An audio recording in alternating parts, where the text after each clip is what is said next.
Support for Speaking Globally comes from Troy University, dedicated to teaching a new generation to lead change. Information on leadership opportunities available to students from day one is at troy.edu/leadchange.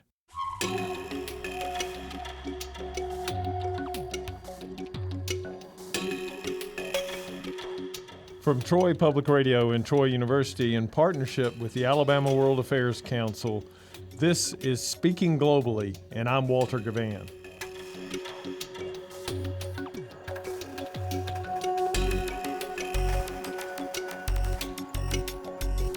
Welcome back to our podcast, where we look at the history, politics, and culture of different regions and countries around the globe, and talk with people who can provide context and insight into some of the most important issues people face.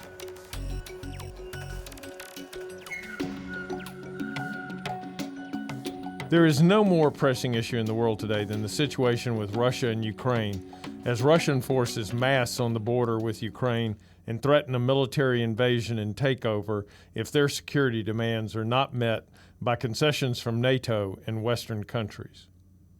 As of the time we're taping this podcast, the first week in February, 3,000 U.S. troops have been sent closer to Ukraine to bolster defenses and counter the Russian forces already stationed there.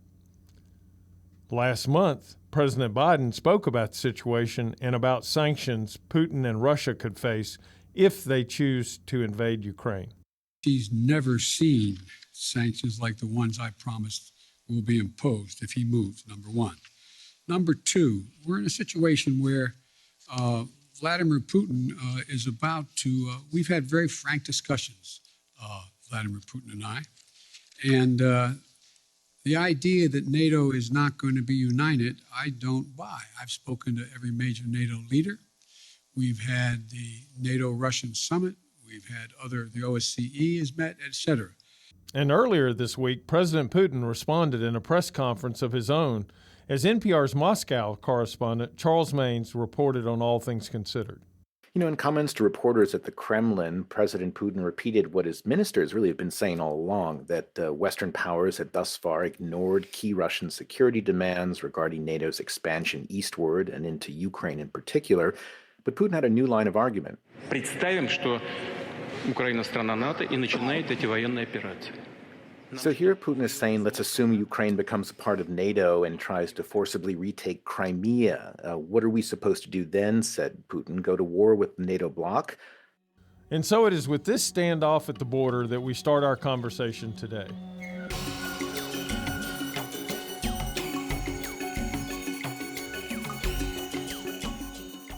To help us make sense of this dangerous and volatile situation, my guest today is Dr. Ralph Clem. Dr. Ralph Clem is Emeritus Professor and Senior Fellow at the Stephen J. Green School of International and Public Affairs at Florida International University. He holds the MA and PhD from Columbia University in Geography with a concentration in Soviet Studies. He is the co-editor of 7 books, including most recently Political Geographies of the Post-Soviet Union, edited with John O'Loughlin. His published chapters and articles are numerous, with extensive coverage of Eastern Europe. He also frequently publishes blog posts recently concentrated on Russia, Ukraine, and international security issues. He is also a retired Air Force Reserve Major General with many decorations, including the Air Force Distinguished Service Medal, Defense Superior Service Medal, and Legion of Merit. Dr. Clem has testified on over 75 occasions as an expert witness in United States immigration courts in matters involving asylum seekers from Russia, Ukraine, Belarus, Kazakhstan, and Uzbekistan. Just a note, we taped our conversation with Ralph Clem in the last week of January 2022. Welcome to Speaking Globally, Dr. Clem. It's great to have you with us. General Givhan, it's my pleasure to be with you today. And before we start, my kudos to you and the people at Troy University for undertaking this international analysis and outreach program. And again, it's my pleasure to be aboard today. Well, we feel very fortunate to have an expert with your insights into this situation, helping us understand it. And as tempting as it is to dive right into the current events, I think it would be helpful to understand the historical context underlies this situation. We tend to look at the Soviet Union as monolithic, or maybe the average person does, but really it truly was a union of Soviet socialist republics, obviously under direct control from Moscow, and no one could really resist that particular kind of control. However, there were things done, and I think this is sometimes lost on people. And so Khrushchev, for example, in the 50s, made some moves specific to Ukraine that really are relevant to the situation we have today. Could you give us a little insight into those? I sure will. That is reference to Khrushchev's decision to transfer authority within the Soviet system, within the Soviet Union, to transfer authority of the Crimean Peninsula to Ukraine. That was controversial at the time. Obviously, it's become a thorn in everybody's side going forward from the 1950s to the present. And that Soviet construct that you refer to as a quote-unquote union of 15 quote-unquote sovereign republics is crucial, again, key to understanding how we got to where we are now. And actually, if I'll just take it back maybe one step further and say that, of course, the Soviet Union inherited the geographical legacy of the previous Tsarist empire, which began to form or to take shape somewhere in the 18th century, right up until the time that it collapsed in 1917, to become the world's largest land empire and containing, as you noted, members of dozens, literally dozens of different ethnic groups, or as they refer to them as nationalities, within the Russian Empire. So when the Soviet Union was formed in the early 1920s and later expanded after the Second World War, but when the Soviet Union was formed, Lenin and Stalin had the idea of managing this ethnic diversity that it inherited from the Russian Empire by setting up the 15, again, so-called sovereign republics that constituted the USSR. Now, the reason that becomes extremely important is that the boundaries of those, the geographical boundaries of those 15 union republics became the basis for the creation of 15 new sovereign states when the Soviet Union collapsed in 1991, what they call the Parade of Sovereignties, that all of a sudden these different regions of the Russian Empire, later the Soviet Union, were stood up as sovereign independent states. And that's not historically unprecedented, by the way, that there's a long legacy in international law of how states that were formerly not sovereign can become sovereign, and specifically what territories do they control. That mainly came out of the decolonization of the British and French empires after the Second World War, when you create, for example, let's say an independent Sudan or independent Nigeria, independent India. How do those particular states actually morph into, something that is a coherent national entity?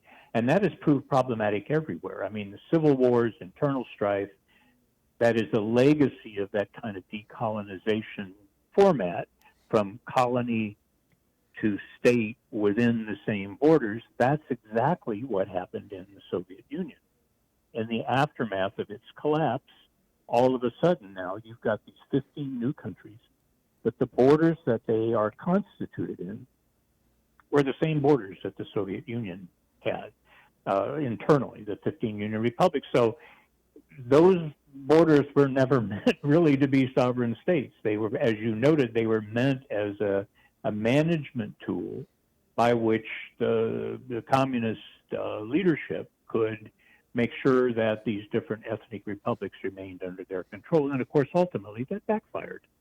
because now, all of a sudden, in the late 80s and into the first couple years of the 1990s, you had these independence movements start to crank up as Gorbachev's rule became less and less stable, and eventually they all broke away and set themselves up as independent countries, again, within those same boundaries.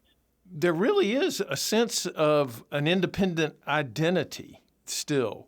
And we certainly see that after the fall of the Soviet Union playing out in Ukraine, ultimately leading into events like the Orange Revolution and then the Maidan protest that ultimately got us into this crisis situation. Now, yes, there are Russian ethnic groups in the Donbass and in the eastern part of Ukraine, but the Ukrainian people, more in the rest of the country, seem to have been pretty, at least recently, very emphatic that they want independence and they want to get to choose who their partners are. Well, that's exactly right. But that didn't happen overnight. That creating a Ukrainian national identity, not a Ukrainian ethnic identity, but a Ukrainian national identity, became obviously a requirement for having Ukraine, just now a little over 30 years experience in trying to build not only a government and all of the different elements involved in governance and providing health, education, welfare, incomes, and so on to its citizenry, it had to construct a national identity. And that was, again, difficult from the outset because of these long-standing historical ties between the Ukrainian people and the Russian people, and the fact that their populations kind of overlapped the border. That was never going to be easy. It was easier in some of the other former Soviet states, like the Baltic republics, Estonia, Latvia, Lithuania, who had not been under Soviet rule for as long as Ukraine had been. So in those cases, a very strong national identity was already in place. And so how do you go from this kind of quasi state of a union republic to a freestanding, sovereign, independent Ukraine? That's not going to be easy, and it's going to take a while.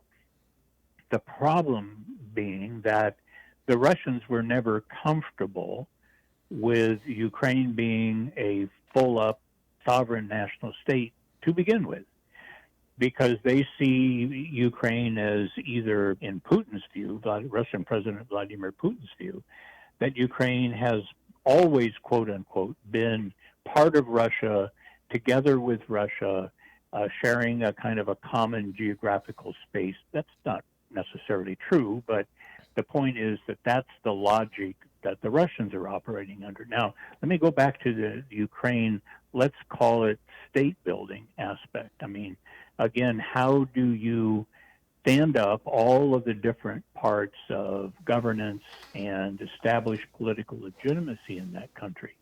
Well, one of the ways that you might do it is, again, to start thinking about Ukrainian ethnic identity and Ukrainian national or state identity as the same thing. If you do that, and many countries have done that, because that's a very powerful binding mechanism for countries to say, we're all the same people. If you do that and you focus on Ukrainianness, if I can, if you allow me that term, that then begins to cause problems for the ethnic Russian minority, who see themselves being, I don't want to say ostracized, but marginalized within the new Ukrainian national state.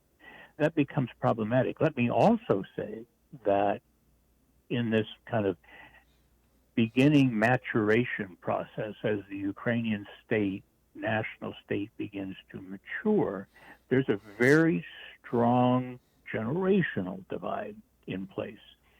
Simply put, the people who were born during the Soviet period and who did not see themselves as ethnically or nationally Ukrainian are older people, obviously, and the younger generations that are coming up now, either being born or having matured during the post-independence period, those people have much, much stronger ties to Ukrainian as a Ukrainian state.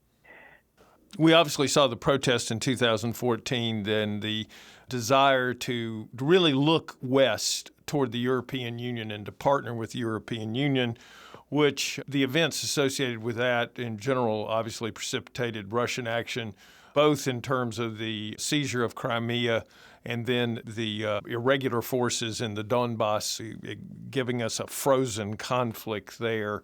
You know, we've been dealing with that now it's hard to believe that it's been since 2014 in some ways. That's right. Now we find ourselves again with Russian forces very openly massing on the Ukrainian border and threatening military action. They seem to be using their full playbook: conventional military forces, cyber attacks. We've heard talk of false flag operations. The frozen conflict ongoing, an extreme diplomatic posture that is demanding concessions that Ukraine would never join NATO. This is pretty risky and dangerous behavior by Russia. Why now? Well, as you note, it actually goes back to that 2013-2014 period, which is, looking back on it now, is clearly a pivotal moment in the geopolitics of that region, especially Ukraine-Russia relations, but as you also note, has become something of a crisis situation for Europe in general and for the North Atlantic Treaty Organization, the NATO alliance, including the United States and Canada in particular. So let's look at that and think, was there anything in that period that might have given us a clue as to how that situation was going to evolve into as you noted, a long-term bloody conflict? There have been well over 10,000 people killed in those eastern regions of Ukraine since the heavy fighting broke out in 2014. So how did that precipitate? We need to go back just a little further and look at the regime, the Ukrainian government, political government that was in place in that 2013 timeframe, headed by a man named President Viktor Yanukovych, who was openly pro-Russian. His party was espoused closer ties with Russia. But the country's mood, again, the larger country's mood, and in particular, again, those up-and-coming new generations, those people favored a more, as you said, a more Europe-focused, European-oriented focus, with the European Union as their primary goal, but never forgetting that large numbers of Ukrainians in the political apparatus, if not in the population in general, also wanted to push the agenda eventually for NATO membership, or beginning the process by which they could eventually accede to NATO. So looking at that situation in late 2013, when Yanukovych looked like he might be willing to compromise on the EU dimension, he came under very strong pressure from the Kremlin to abandon that effort, which he did in November 2013, and then that precipitated the huge popular uprisings in Kiev and other cities across the country that eventually resulted in early 2014 in his expulsion and the marginalization of his particular political party. And the Russians simply couldn't abide that. They made a strategic decision that they were going to push back hard and put the brakes on Ukraine's ambitions to be more European-oriented. And in so doing, of course, first they took over Crimea by a relatively bloodless, clandestine, and then more open military operation. And then importantly, after they had Crimea secured, they invaded eastern Ukraine. And I'd like to make clear that's often described as an incursion or sponsorship of an internal. Remember, those are the people in eastern Ukraine who are, to a very large extent, ethnic Russians. So the Russians initially tried to foment a phony rebellion in those eastern regions of the country, and that failed. The Ukrainian government got its act together, launched a big military counterattack against these faux separatist insurgents, most of whom were criminals and miscreants of various kinds, again, abetted by Russian military intelligence. And when that happened, this is where the Russians made their critical decision to send in their own army. And that's an extremely important point to make here, that the idea that the Russians were just kind of like puppet masters and kind of, handling the situation remotely is not true. There have been clearly identified units of the Russian army, the regular Russian army, who crossed the border and attacked Ukraine. Well, we certainly know that the Russians have the capability to invade and to occupy whatever part of Ukraine that they want to. It's, again, a very daring and would be condemned completely by the international community, of course, as an invasion of a sovereign state. Let's look at the cost side here. We've talked about what Russia wants in terms of control and prying away Ukraine from the West. But what are the costs that you see if Russia does take direct military action? At this point, we can, I think, realistically surmise that a variety of economic and some non-economic sanctions would be activated, slapping all sorts of trade restrictions and other financial restrictions on Russia should they, in fact, come across the border again, and this time even stronger military force, much stronger military force than they did back in 2014. They, of course, are aware of that. They will, or he will, speaking specifically of Putin, have factored those into his risk-reward calculation here.